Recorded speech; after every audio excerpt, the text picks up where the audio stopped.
Fit to Love, episode 35, Law of Attraction in Business. Fit to Love is physical, emotional, and spiritual fitness to achieve the happy life you deserve. From exercise to cooking, relationships, and spirituality, you'll find all the inspiration you need right here with our host, JJ Flizanes. Hello and welcome to Fit to Love Freedom Fridays. Today's show, the Law of Attraction in Business. So we have a very large topic at hand, and I'm going to make it very simple by only trying to focus on the idea of action today. I hope you've listened to how the Law of Attraction really works on a past show, on a past Freedom Friday. And if you haven't, it might be a good time to stop this now and go back, because there's some really good information that can be applied here and make for a deeper learning situation. But I'm bringing you this show today out of being inspired while I was rollerblading yesterday. And I would recommend for all people, not just because I do exercise as a living as well as the show, I'd like to recommend that when you do cardiovascular exercise, you get your conscious mind out of the way. So your subconscious mind and your connection to source and your higher being can tell you the answers to the questions that you have. All the problems and the dramas and whatever it is you're trying to figure out, it's there, but you're too busy with that conscious mind focusing on the problem. So I usually tell business owners, as well as anybody who's looking for a creative outlet, to go do your cardiovascular by yourself.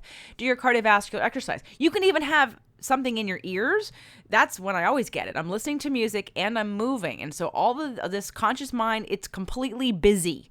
So all of a sudden when I get a thought, it's usually a really great thought and a great idea. And so this idea came to me yesterday because I was struggling with the show topic and wanting to talk about law of attraction and trying to figure out it's such a huge topic.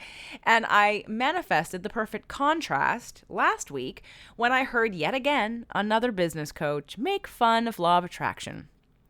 This show will benefit you whether or not you work for yourself. If you don't work for yourself and you're part of a corporation or you just have an employer, some of the principles that we're going to talk about today can help you make more money, get a better position, affect how people interact with you, things that happen to you, that flow to you. So don't check out if you hear me talk about things that are not in your environment currently. I know a lot of people that work for a corporation don't have business coaches, but if you can come with me on the journey, I promise that there'll be something for you at the end. So I was at an event recently and heard a business coach talk about law of attraction. Now, she was a little bit nicer about it than some people are, but the way that it gets pitched and positioned, it's, they're sort of making fun of it like a woo-woo thing. Law of attraction, as if people who do law of attraction sit in a room all day with their legs crossed, oming, and expect money to fall into their lap. It's not really how it works. When I hear a business coach talk about law of attraction in a negative way, it tells me one of two things. One, you either really have no idea about law of attraction, really, like you don't understand it, because that's a very elementary thing to say, or you're using it as leverage to activate fear in people that they're doing something wrong, and so that you can get them as a client. And I think it was a little combination of both recently. But the law of attraction, if you've listened to the last show, isn't a belief system. The law of attraction is a law. It's like gravity. It is always working, whether you're aware of it or not. The difference is when you're aware of it, you get to be deliberate in your attraction. You get to be deliberate in adjusting your vibration and frequency. You get to be deliberate about wondering what your beliefs are and maybe changing them, because what you currently believe is activating a point of attraction in you that keeps getting you these things you don't want. The topic today we're going to focus on is action. So I noticed that in these business arenas, this left brain, and they're not all left brain, but left brain being that analytical, structured, masculine part, people will bring in law of attraction as you're one of those woo-woo people that do law of attraction. And you don't take strategy seriously. Now, there's a lot of right brain people that don't do strategy, and they're absolutely correct. If you are a very creative, artistic, sensitive, expression-oriented person who loves to create, you may not have strategy. Left brain activities might not be something you like or embrace or practice or ask for help with. So in that way, they'd be accurate. You do need to take action and to have a strategy. But here's the difference. For people who are taking action for action only, meaning you just think you need to be in action, what does that belief say? That belief says that in order for me to be successful, in order for me to attract what I want, I have to be doing. The problem with the doing is that it ignores the being. And the being part of you is the attracting part of you. The action, it could be the best plan in the world. But if the underbelly, the undercurrent, the chi, if you will, of the action or the feeling underneath the doing is still going to dominate what happens at the end. You may be able to produce your way to get something done, but does it have leverage? Does it tap into the power that creates worlds? Does it have a life force of its own because it's in connection with who you really are? Does it serve the world and the planet the way that you want it to because it's in alignment with it? Or does it just take a lot of hard work, blood, sweat, and tears, and exhaustion? I'm not saying that hard work can't be fun and that isn't necessary at times. It's the idea of where is the fuel coming from? What is the idea or belief that is fueling the action? So I'm going to take a step back and tell you a little bit about myself if you haven't learned about me in the way of law of attraction, in the way of being left-right brained. I've been in business for myself since 2001, and I will say that I learned out of habit to come from fear. I had family to deal with who wondered what I was doing and if I had enough money to survive. I had bills to pay, and I was surrounded by entrepreneurs who mostly weren't really successful. A lot of them were mildly successful, and I learned from their behavior that in order to be successful, I had to work real hard and struggle. And because I didn't know any different, I had never thought I'd be an entrepreneur. I didn't set out to be an entrepreneur. The reason I started my business was so that I could do everything I wanted to do.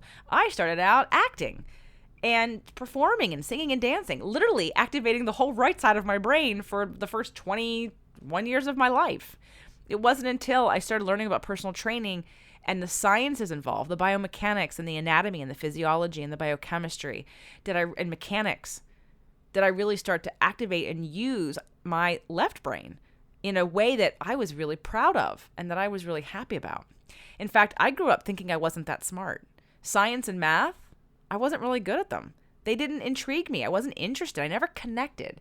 I was the kid taking 6 English courses my senior year of high school because I loved poetry and writing and all the different English courses that I could take. Because words and communication, that's not funny now. But back then, I didn't know this is where I'd be today. I had no idea. But I allowed what I attracted to answer the deeper desire that I had for myself that I wasn't even aware of. And at every stage and at every turn, everything that happens to you and everything you attract is just information for you to go, oh, do I want this? No. Okay, what do you want? It helps you to fine tune and to make decisions about what you really want. And if you don't know what you want, you're going to keep attracting probably what you don't want until you figure it out. And sometimes law of attraction gives you exactly what you want when you don't even know. You weren't even aware. It just sort of magically happens because it's not really magic, but it can look that way. So I grew up very right-brained and activated my left brain and felt really smart. In fact, I got to the place where I was creating the personal training programs for a major gym chain on the East Coast. I was in charge. I was hiring the trainers to help me teach the courses. I was creating the curriculum. I was passing and failing students. I was teaching people 3 times my age. I was 21 years old and director of education. I had people in my classes that were 40 years old with their arms crossed looking at me like, well, who the hell are you? Who are you to be teaching me personal training? Who are you, young woman with not bodybuilder body, teaching me with my big bicep arms about personal training? And it taught me such great lessons. I started every class with questions. I'd say, hi, welcome to the class. And today we're going to talk about the pectoralis major. How many of you know what joint does it originate on, or what bones? Where does it insert? What fiber direction does it have? What joints does it cross? And what action does it take when it's contracted? And they look at me like I was speaking a different language, at which point I would then earn the respect of having some information. Now, I didn't know everything back then, of course, not that everyone knows everything, anytime in your life, but I knew a little bit more than a lot of them because I was actually studying science. And a lot of trainers don't study science because they're athletes or they're just genetically well built or they've lost a lot of weight and they get really inspired and they just follow the guru in the gym and they mimic all those motions, but they actually really don't study science. So when I started studying science, I became very left brain and I was using that part of myself. Now I integrated art and dancing and even singing, I think at some point, and creativity because I started to feel the desire to have that into my life.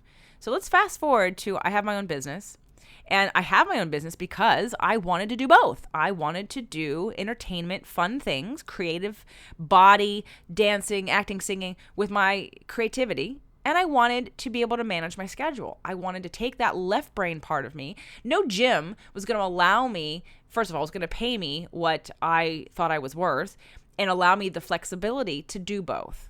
So that's how I started, and I ended up franchising a home-based personal training business from New York City that I was working for in New York City when I was there. So here's how JJ started the business. So I had no idea how to show up. I knew how actors behaved. They sort of were a little bit desperate and always wanting to get hired and wondering, how do I audition to be this part so that I can get hired so I can get paid?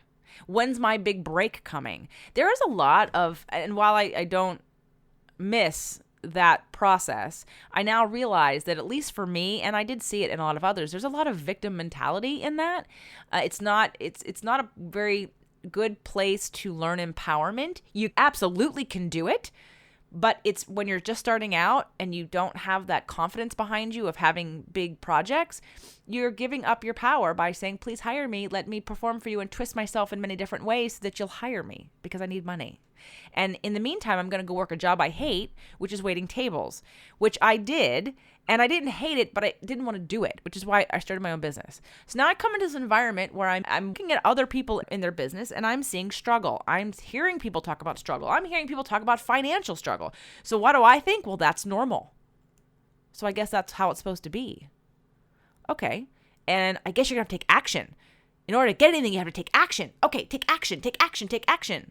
So that's what I learned. Well, I started studying law of attraction somewhere around 2001, 2002.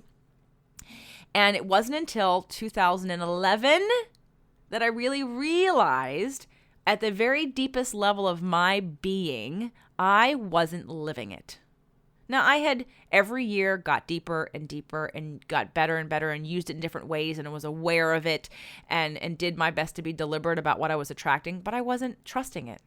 Because when I produced Fit to Love, I relied on action without understanding that at the underneath of that action, that belief, because what I was hoping that Fit to Love would do for me the first time around was going to end all struggle. It was going to be the biggest thing that I could do. It was going to get me TV spots. I was going to be on and it did get me a TV spot. I was on NBC, but it was going to catapult me to a place where I would have greater ease. But how I was trying to get there was through basically killing myself. I produced a book in 3 months. I had a great team of people and everything fell into place pretty effortlessly. I manifested a great business partner who was also an investor. So it looked on the outside like everything was happening at the right time. And it felt really good. It felt really exciting to be doing something I was really passionate about, something I really loved, something that represented who I am almost entirely. My whole idea of why I even do what I do. There are trainers and coaches out there, more trainers than coaches though, that focus on what you look like. I'll never forget, I had a friend who finally met my mom, and she said to my mother, she goes, "Oh, you're skinny."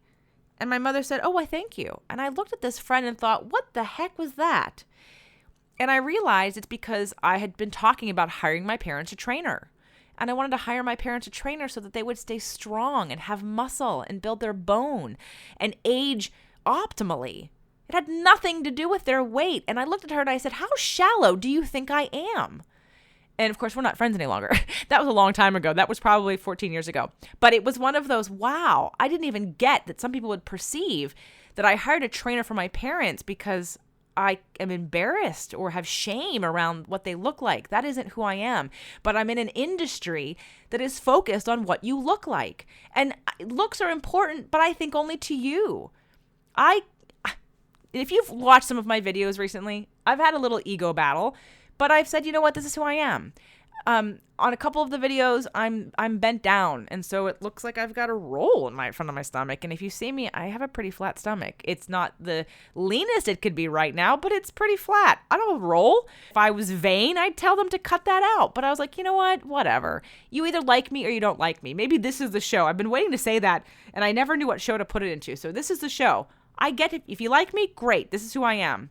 And I like who I am, and I know I'm not for everybody. So if you're still with me and you like me, cool. We can be in a community together. If you don't like me, this would be the time to get out. So I produced this book and really hoped that it was going to give me relief. I was looking for relief. So what does that say? I'm not trusting the process, that I'm using my left brain energy in a way that's really about fear and not trust, and out of alignment in a way because I'm not trusting. And what did it get me? It got me what I wanted, what I paid for, what we worked towards, which is I got a bestseller status on Amazon.com. But then in order to keep the book going, it needed more money, more time, more effort. And it does. Every project needs all of those things, but I wasn't getting the support I needed, and I didn't feel the energetic connection that this was the right time for that book. So at some point in time, I made peace with releasing that. And around October of 2011, I got an email from one of the coaches that I used to mentor with, and it was on the list. And that was like the first person that kind of really made fun of law of attraction in the, you need to hire me and be on my mastermind programs because law of attraction is not going to put money in your bank account if you're not taking action. And I was like, you know what? I don't agree with you. I don't really want any other part of your life. I don't want to be like you in any other way except your bank account. And that's coming from fear. Law of attraction also says that anything that you want, you only want it because you think you will feel better when you have it. Let me repeat that. Law of attraction states that the only reason you want anything that you want, money, love from another person, a house, whatever, the only reason you want that thing is because you think you'll feel better when you have it. But you can feel better now without it. In fact, it won't keep you feeling good very long. Once you get it, if you get it, you will feel good, and then what? It probably won't last. You will want something else. The use of law of attraction, the deliberate paying attention to law of attraction, is about directing your thoughts and your feelings into a place that feels good, being connected with who you are, having that trust in yourself and in divine timing and creator, and then attracting from that place. I mean, you attract out of alignment. Yes, when you're out of alignment, you attract bad things, period. And those bad things can either help serve you in a good way by redirecting you to look forward. Abraham gives a great example of driving. So when you're in your car, you're looking forward to where you're going. You're not driving and looking in the rearview mirror of where you were. If you're pulling forward and beating the drum of where you've been and constantly talking about where you are, you're going to keep staying where you are. Looking forward, where are you going? What do you want? How will that feel? And then how can you visualize that and feel that now without that thing? Because all you really want is to feel better anyway. So when it comes to taking action, I'm going to give you some steps. But the bottom line is when it comes to taking action, the best action you're going to take is when you're in alignment with who you are and when you have trust. Unless you want to produce for the rest of your life. If you think everything is hard work and that's the way it's going to be, then that's exactly what you're going to attract. I know, I trust, I see it, that there is a leverage to be had. And some people are accessing that. You've probably accessed it somewhere else in your life and don't even know it. So I'm going to take a break to thank our sponsors, but when we come back, we're going to talk about how and when to act. Do you want to look and feel years younger? Learn more about your hormone health and how to get properly tested. Sign up for the Healthy Hormone Kit at nourishingwellness.com. It features the essential tests you need to tell your doctor to order for you to learn more about your current levels. Plus, you'll receive lots of healthy eating and lifestyle tips to improve your hormone health naturally. Again, that's www.nourishingwellness.com. If you are like most people who struggle with overeating, you may feel powerless over your habits and urges to eat. Powerless over what and how much you eat. Break the vicious cycle of emotional eating and take back your power over food with Dr. Lisa Gelper. Dr. Lisa Gelper has helped thousands discover their own power over food and help them to win freedom from the obsession and defeat that haunt yo-yo dieters, emotional eaters, and those who just hope to lose some weight. Visit her site at poweroverfood.com to read her articles, watch her videos, sign up for her monthly email tips, and check out her current classes. Again, that's poweroverfood.com. So, I am not saying that action is bad. Action is good. What first has to come into play is how you're feeling. Law of attraction gives you a guidance system, which is your emotions. How are you feeling? What are you believing? What are you thinking about this? Is this in alignment? Is this an extension of you being in a really, really, really good place emotionally and connected to who you are and calm and trusting and sure-footed? Or are you taking action based on discomfort, on fear, and on trying to find relief in the future? Right there, the bottom line of whether it's going to work or not work is where it's coming from. Because when you need it to work, it won't work. Because when you need it to work, that's anxiety. That's fear-based.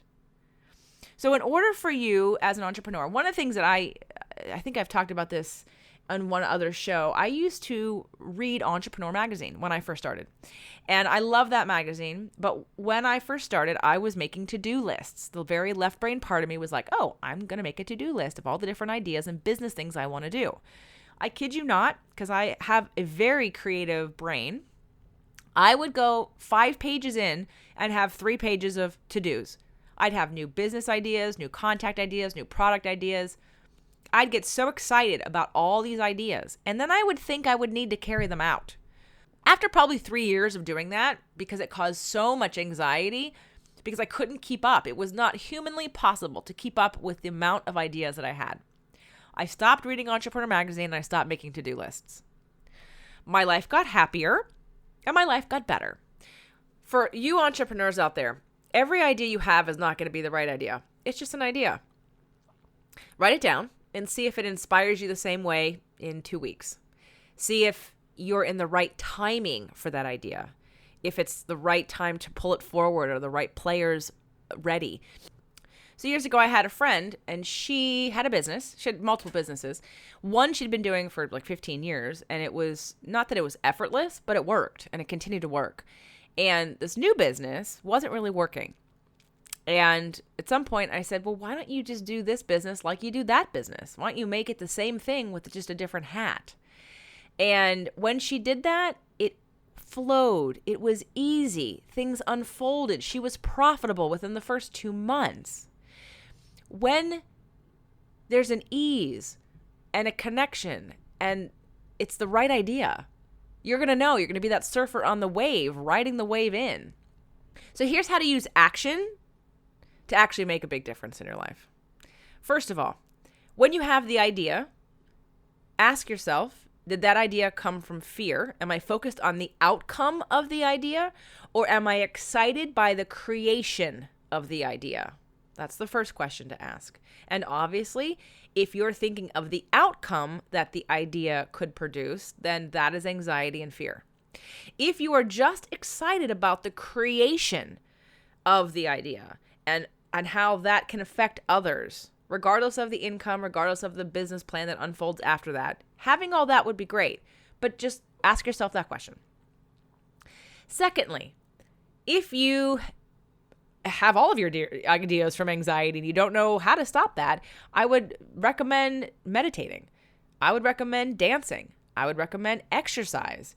And put yourself into a state where your body is moving, you've got all those systems working, and then allow the answer to just come to you.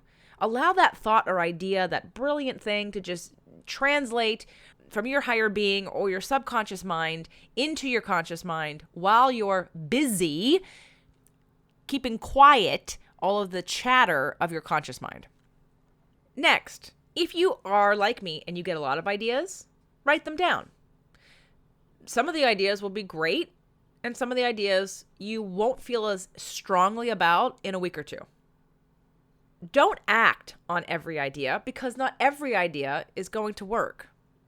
And also ask yourself, is it the right time for this idea? This is why this show is happening now, and my second version of Fit to Love is coming out next year. I went to a workshop about a new book. I took this new book idea to this workshop. Fit to Love was on the shelf, and I didn't know what I was going to do with it, but I wasn't paying any attention to it. None. I said, I'm going to put this down, and I'm going to wait, because I can't force divine timing. I can't force timing of my vision with the energy of the universe. So I'm at this workshop. I learned about podcasting, which I had known about, had heard about, but didn't really understand. Then I was explained what was possible with podcasting, and I thought, oh, I can do that. And as soon as I thought, well, I just need a hook. What's the hook? Because the guy who I heard, the first person who told me about it, his hook was really good. And it was all encompassing. And I thought, that's great. See, I have Invisible Fitness as a company of mine, but Invisible Fitness, because of the word fitness, really doesn't allow for the relationship part, doesn't allow for a lot of the other things that I wanted to bring to you. So I'm researching online. I'm looking for hooks. I'm thinking, what's the umbrella where I get to talk about all this stuff? And of course, after maybe 24, 48 hours, I was like, oh, of course, duh, Fit to Love. So now I bring it forward. And then at this workshop, there's an offer for publishing. And I'm thinking of this new book, yet I'm realizing, no, this would be perfect timing to do a second publishing. It would be less expensive than the first time. It would be exactly with the company I want to be with. It just made sense. Everything fell into place. It was perfect divine timing. And I went to this workshop for a different project. But because I went open-minded and trusting and open to whatever was going to happen, and I've been practicing being deliberate about my thoughts and my feelings and using law of attraction, it was perfect. It's always working. Law of attraction is not about oming and wishing and hoping without action. Law of attraction says keep your energy, hold on to your energy, protect your energy, and only act when something is so powerfully motivating in you and inspiring that it cannot be acted upon. That's when you take action. You take action when every part of your being knows it's the right time. But if you're taking action just to take action because you think you need to be busy and doing a million things, you probably will be very, very tired and not necessarily happy with the results at the end. Or along the way, you're going to compromise some other aspects of your life that may not be pleasing to you. Law of attraction is not about not taking action. Law of attraction is about taking inspired action. Tapping into who you really are at your highest vibration, at your strongest connection with the non-physical part of who you are, with being that surfer, getting on that wave that's going to ride you in smoothly.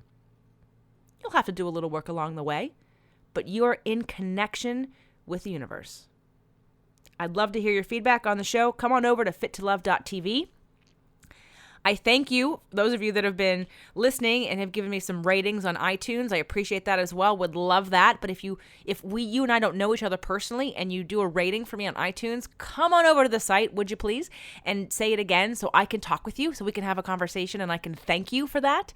Because on iTunes, I can't comment and say thanks. I can just say, yes, that comment helped me. So I appreciate that you're here with me. I want to know you. I want to help you in any way I can, inspire you, remind you of who you really are, so you're not out there just taking action and running yourself into the ground and not living the life that you know you can. So have a great weekend.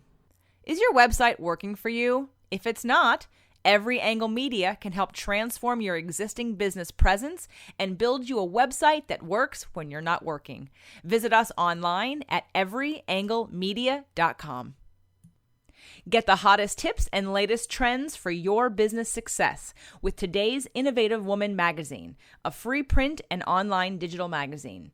Claim your free subscription and get it mailed to your home or office today at today'sinnovativewoman.com. The Fit to Love podcast show offers you 6 days a week of helpful content to achieve the happy life you deserve. Movement Mondays and Tasty Tuesdays are weekly videocasts, while Wellness Wednesdays, Thoughtful Thursdays, Freedom Fridays, and Sexy Saturdays are audio-only shows themed every week to address your holistic life and needs. If the show inspired you, we would love for you to share it and subscribe. Thank you so much for joining us today. Head on over to fittolove.tv for recaps of every show, resources, and to join the community. That's FIT, the number 2, LOVE.TV. Have a fit and fabulous day.